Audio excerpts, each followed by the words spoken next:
మీ doctor కళ నియోతో సాధ్యం. ప్రభుత్వ ఎన్ఎంసీ రూల్స్ తో విదేశీ టాప్ గవర్నమెంట్ కాలేజీలో అడ్మిషన్స్, ఎంబీబీఎస్ ప్లస్ అమెరికా బ్రిటన్లలో ఫ్రీ పీజీ భారీ scholarships. Neo #1 MBBS abroad expert. This is Mansoor, a spoken English trainer. Today I would like to explain you the basics of spoken English. Okay, so let us start. Basics. So what are the basics? Okay, see here. From A to Z we know there are 26 letters. Okay, yes, also known as alphabets. Yes.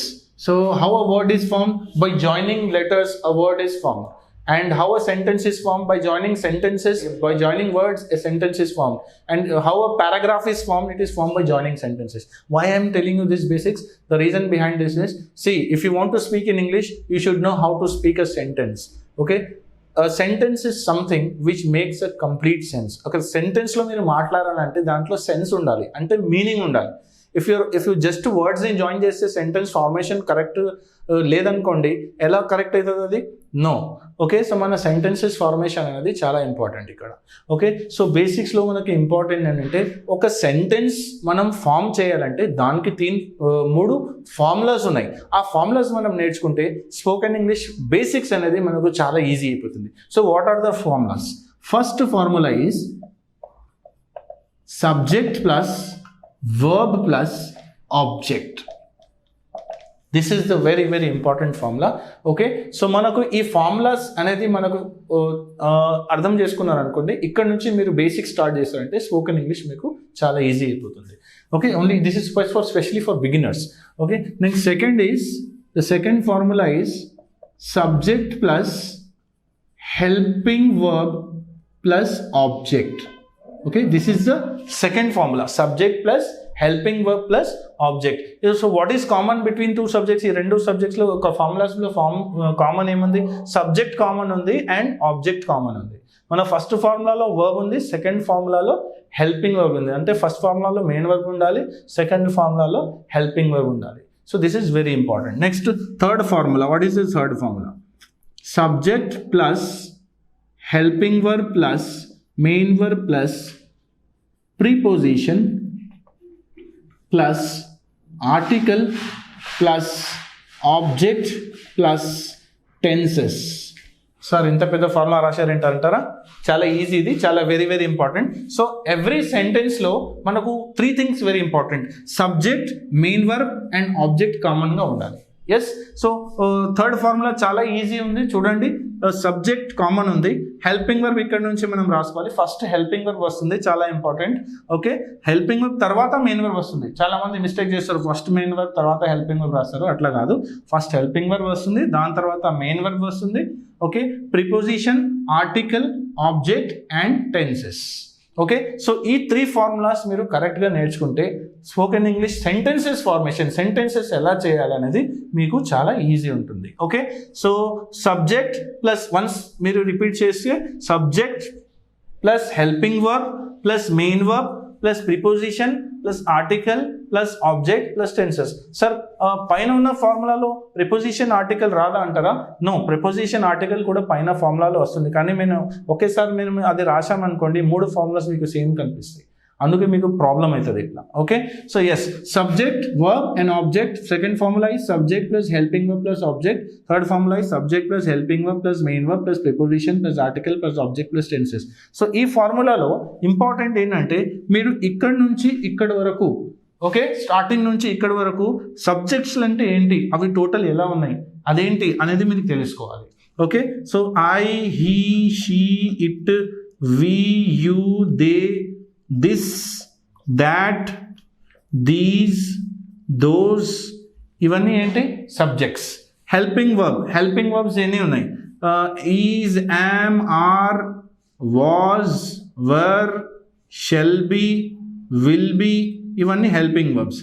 Have, has, had, shall have, will have, ఇవన్నీ helping verbs. So మనం helping verbs నేర్చుకోవాలి. Okay, starting ఇక్కడ నుంచి start చేయండి మీరు. Okay, next verbs అంటే ఏంటి? Something which shows an action is called verb. మనం ఏం పని చేస్తాం అది verbs. Okay, so these verbs are divided into 5 forms: V1, V2, V3, V4 and V5. Okay, ఈ 5 వర్బ్స్ని మనం ఎలా వాడాలి? ఈ సబ్జెక్ట్ ఏ సబ్జెక్ట్తో మనకు ఏం హెల్పింగ్ వర్బ్ వస్తుంది, ఏం మెయిన్ వర్బ్ వస్తుంది, ఈ ఫస్ట్ 3 పాయింట్స్ చాలా ఇంపార్టెంట్ ఉంటుంది సెంటెన్సెస్ ఫార్మేషన్లో.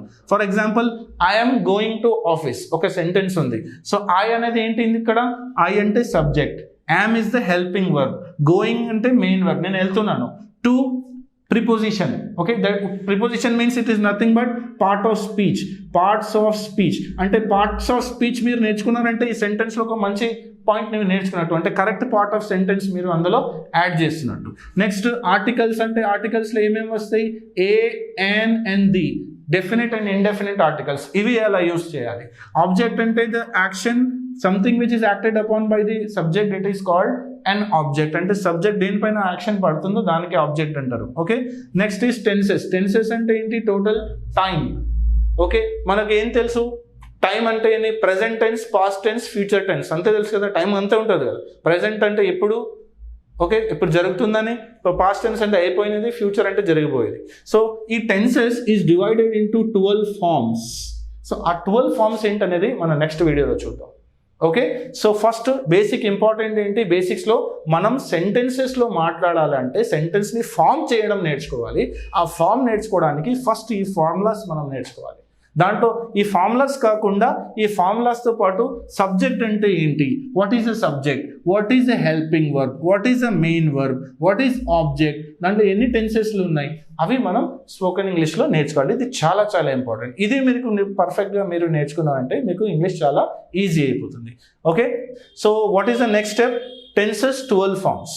ఓకే, సో మనకు టెన్సెస్ 12 ఫార్మ్స్ అనేది ఎలా ఉంటుంది? ఒకసారి ఇక్కడ రాస్తాను చూడండి. Present simple, okay, next is present continuous tense, next present perfect tense, next present perfect continuous tense. Okay, present simple tense, present continuous tense, present perfect tense, present perfect continuous. అట్లనే మనకు పాస్ట్లో కూడా ఉంటుంది. Past simple tense, past continuous tense, past perfect tense, past perfect continuous. ఇట్లనే మనకు ఫ్యూచర్లో కూడా ఉంటుంది. Future simple tense, future continuous tense, future perfect tense, future perfect continuous tense. Total ఎన్ని అయిపోయినాయి? 12 టెన్సెస్. 12 టెన్సెస్ మనకు అయిపోయింది. ఎస్, 3 ఫార్ములాస్ మన చేతిలో ఉన్నాయి. సరే, ఇంకా ఏం కావాలి మాకు? సెంటెన్సెస్. మనం ఏం చేయాలి? టెన్స్ అంటే టైమే కదా, టెన్స్ అంటే టైం. ఇదేంటి? సెంటెన్స్. కానీ ఈ సెంటెన్స్ మీరు రాస్తున్నారు, okay, but this sentence are again divided into 4 types. What are the 4 type of sentence? What are the 4 types of sentence? First one is called positive sentence or affirmative sentence.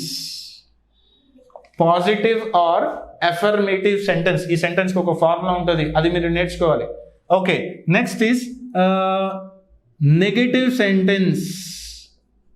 Positive sentence తర్వాత negative sentence. Third one is interrogative sentence, interrogative sentence, and fourth one is negative interrogative sentence. ఈ 4 type of sentences నేను ఇక్కడ ఒక ప్లేస్లో రాస్తాను. ఒక చూడండి, ఇక్కడ మనకు టోటల్ 12 టెన్సెస్ రావాలి. ఈ 12 టెన్సెస్ ఈ 3 ఫార్ములాస్ పెట్టి మనం ఎలా, ఇదంటే ప్రెజెంట్ సింపుల్ ఫార్ములా ఏంటి? Subject plus V1 plus object. So మనం ప్రెజెంట్ సింపుల్ ఈ టైంలో మనం ఈ ఫార్ములా యూస్ చేసి సెంటెన్స్లో మాట్లాడాలి. ప్రెజెంట్లో కంటిన్యూస్, ఇప్పుడు ఈ పని జరుగుతుంది ప్రెజెంట్లో. సో మనం subject plus helping verb plus V4 plus object. Okay, so ఈ ఫార్ములా యూస్ చేసి ప్రజెంట్ కంటిన్యూస్లో మనం మాట్లాడాలి. అగైన్ ప్రజెంట్ పర్ఫెక్ట్లో నెక్స్ట్ ఫార్ములా ఏంటి? Subject plus helping verb plus V3 plus object. ఇక్కడ V3 వస్తుంది. సో ఈ ఫార్ములా యూస్ చేసి మనం ప్రజెంట్ పర్ఫెక్ట్ టైం, అంటే ఇప్పుడు జరిగింది, జస్ట్ కొంచెం ఒక సెకండ్స్ బ్యాక్, కొంచెం మినిట్స్ బ్యాక్ మనం మాట్లాడాలంటే అది ప్రజెంట్ పర్ఫెక్ట్ టెన్స్ అంటారు దానికి. సో అది ఎట్లా మాట్లాడాలి? Okay, yes, present perfect continuous, దీనికి ఫార్ములా ఏంటి? Subject plus helping verb plus V4 plus object, present perfect continuous. So ఈ ఫార్ములా యూస్ చేసి ప్రెజెంట్ పర్ఫెక్ట్ కంటిన్యూస్లో మనం మాట్లాడాలి. ప్రెజెంట్ పర్ఫెక్ట్ కంటిన్యూస్ ఫార్ములా ఏం వస్తుంది? హ్యావ్ బీన్, హ్యాస్ బీన్, అలాంటి హెల్పింగ్ వర్బ్ వస్తుంది. For example it in tense meaning ఏంటి? ప్రెజెంట్ పర్ఫెక్ట్ కంటిన్యూస్ పాస్ట్లో మీరు ఒక వర్క్ స్టార్ట్ చేసి ఇప్పుడు కూడా కంటిన్యూ చేస్తున్నారంటే దానికి ప్రెజెంట్ పర్ఫెక్ట్ కంటిన్యూస్ అంటారు. For example, I have been teaching spoken English from 7 years. అంటే నేను 7 years back spoken English training start చేశాను, ఇప్పుడు కూడా చెప్తున్నాను. So I have been teaching అని చెప్పాలి. I'm teaching from spoken English from 7 years అలా చెప్పారంటే అది రాంగ్, గ్రామటికలీ అది రాంగ్. ఓకే, ఐఎమ్ టీచింగ్ అని రాదు, ఐ హ్యావ్ బీన్ టీచింగ్ అని వస్తుంది. సో ఇట్లా మనం గ్రామర్ కరెక్ట్గా నేర్చుకుంటే స్పోకెన్ ఇంగ్లీష్ కూడా కరెక్ట్ మాట్లాడతాం.